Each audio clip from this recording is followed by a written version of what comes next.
G'day, my name is Peter. This is me in all of my overweight, unfit, middle-aged loveliness. I've been taking photos professionally and personally for over 4 decades, and I've worked my ass off for pretty much all of those 40 years with very few breaks longer than a fortnight. Many of you, though, I suspect, are the same, and so this video is for you. In it, I'll bare my soul about a few personal things and then explain why today I reckon I only need 2 goals. I'm going to tell you what they are and show you why I reckon they're all that matter. And maybe you'll realise they're all you need too. I finally got to a point where I have pretty much just 2 goals in life. Now, when I was 12, that's when I first picked up a camera, and I was utterly smitten with it from the moment that it touched my hands. And I photographed everything and anything.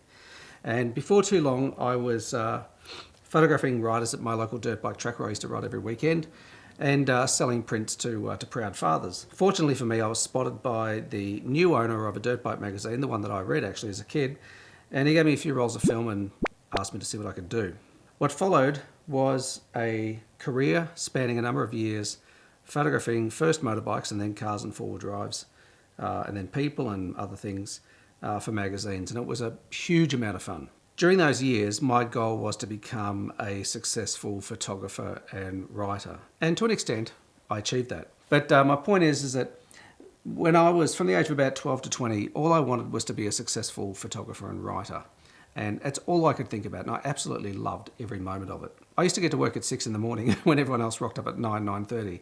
That's how keen I was to get to work every day. But then from the ages of 20 to 35, my focus shifted, and I began to lust after money and status and recognition and toys and fancy experiences. Some of that was driven by my relationship with my ex, who was very keen on that sort of stuff. But some of it was also being exposed to people who were very successful, and that kind of drove me to want what they had. But as a lot of people discover as they get older, there is a price to pay for everything. And the price that I paid was working way too hard, having a heart attack in my 30s, and not getting a great deal of joy out of it in exchange. I certainly got some trinkets, I got some things out of it, but as we all know, as we get older, those things don't really add up to a whole lot in the end. Now, since my mid-30s, a lot happened. I experienced some massive failures, financially first, going from 5 houses down to none, going from having great prospects and heading towards becoming a multimillionaire to ending up with no money, no assets, and 140 grand in debt, which preceded my divorce. I struggled to get through those late 30s, early 40s, and sometimes it was difficult just to keep myself alive. I wanted to drink myself into a hole or drive off a cliff or into a tree. A number of things crossed my mind at the time, but it was difficult. Throughout that period, I was forced, by virtue of the circumstances, to reevaluate what really mattered to me. And over time, I got my house in order.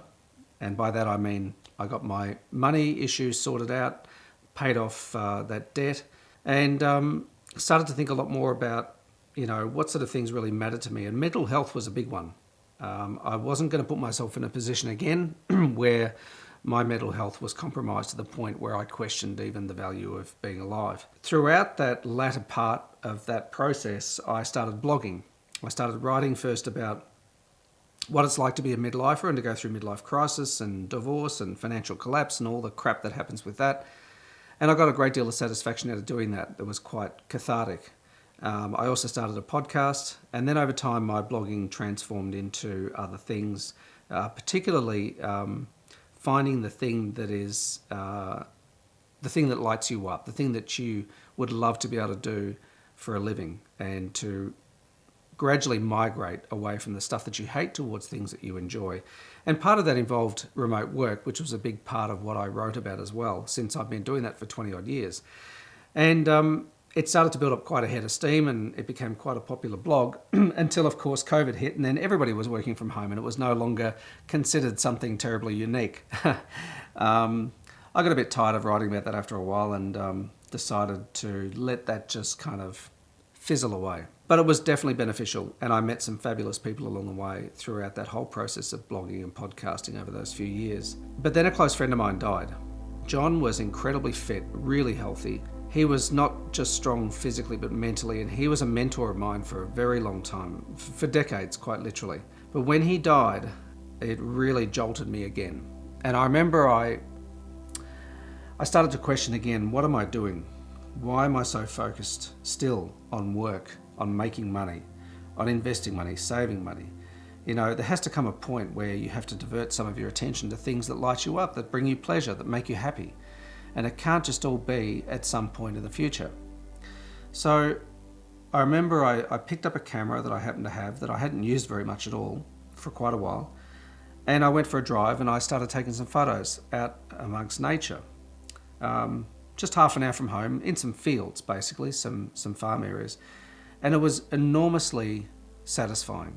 Just being out there, slowing down with no particular purpose. I think this is the thing that really struck me, was I was finally doing something just purely for the pleasure of it. It wasn't costing me anything to do it. I was just driving down the road, grabbing a camera and taking photos. But doing something without a particular purpose was enormously restorative. And it was incredibly peaceful doing that. And I felt that first flutter of those old feelings that I had when I was a kid with a camera for the first time. And that sense of wonder, knowing that there is an infinite number of things that you can photograph, infinite experiences that you can have, places you can go, ways that you can see things, times of the year, of the day, of the week, that you can go and see landscapes and capture them with your camera and be out there amongst nature. The smells, the sounds, the sun on your skin, the fresh air in your lungs, all that kind of thing. It was, all of those feelings came back again. And, you know, in a way, John's passing may well have saved my sanity. It jolted me into thinking again, much more seriously about what I needed to do to be truly happy again. And that was a couple of years ago, and I have to say that the feeling hasn't waned at all. I think this is now something that I will be doing until I croak. And fortunately with photography, it is something that you can do until you croak. There are many things, many interests that become more difficult as you get older, but I think that photography is one of those few things where there are so many different ways that you can engage with it. But landscape photography, most of all, I think is one of the most beneficial because it gets you outside, it gets you moving, it gets you in the fresh air, it gets you where we all really belong a lot of the time, is out there amongst nature, away from these four walls, away from all this artificial light and artificial air.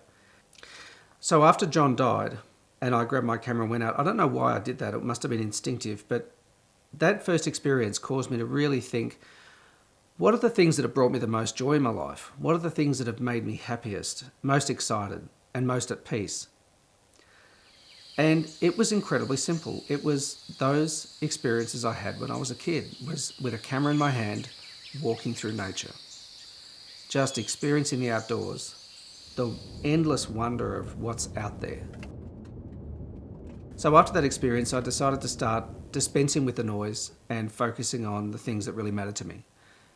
Time with my family, time outdoors, time to engage with something creative. And for me, that's been landscape photography. And now talking to you sometimes through these videos and out on location shooting photos. I get a lot of pleasure from that. I really enjoy it. So if you've watched a recent video of mine out in the forest, that experience that I had in that beautiful foggy afternoon, it was so delightful to be completely on my own out there in nature with no noise, except the birds in the trees and the patter of rain. It was absolutely delightful. And it triggered something else in me again, this desire to really get out there amongst nature, not just to photograph stuff in my local area where there is the constant din of traffic in the distance, the occasional person wandering through, or the sound of a plane overhead, but to get completely away from all of it and be completely alone out there in the bush. And that's something that I want to do more of. It's not convenient. It's not something I can do at the drop of a hat, but it's something that I have to figure out how to do more of because it is so enjoyable. But anyway, after that video up in Mount Macedon in the fog that I shot a couple of weeks ago, I went back just a couple of days ago to completely different weather conditions. But this time I just decided to, rather than film so much, just wander around the bush with my camera. No tripod, no bag, nothing but the camera that I'm filming with now, my R5, and my 24-70 2.8, which I'm loving, by the way. It's absolutely beautiful. I should do a video on that lens specifically because it's so bloody good. But it was just so wonderful, just crunching through the brush in the forest, the last of the light kissing the tops of the ferns. It was just utterly delightful. I also threw up the Mavic 3, which I just bought recently, the Mavic 3 Classic. Doesn't fly as well as the Air 2S, I've got to say. At least not now. Maybe the firmware updates will fix that, but its camera is extraordinary. And I got some photos that I'm really happy with. That Hasselblad Micro Four Thirds camera in that drone is pretty special. As I drove up through that forest in my recently acquired Porsche, which was another product of me paring things down, I sold, I don't know if you've seen my previous video on this, but I sold 35 items to buy that car so I could pay cash for it. And in doing that, it cleared out a bunch of other things that I thought I was interested in, but wasn't so much, and just helped me to distill all those into something that I know I'm going to enjoy for a very long time. Already I've driven it far more than the previous car, the MX-5.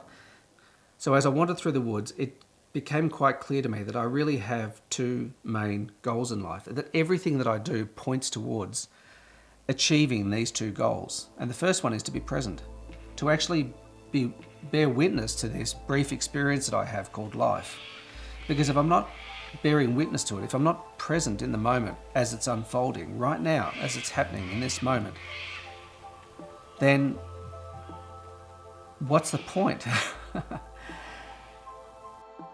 And the second thing is to be grateful for it as it unfolds.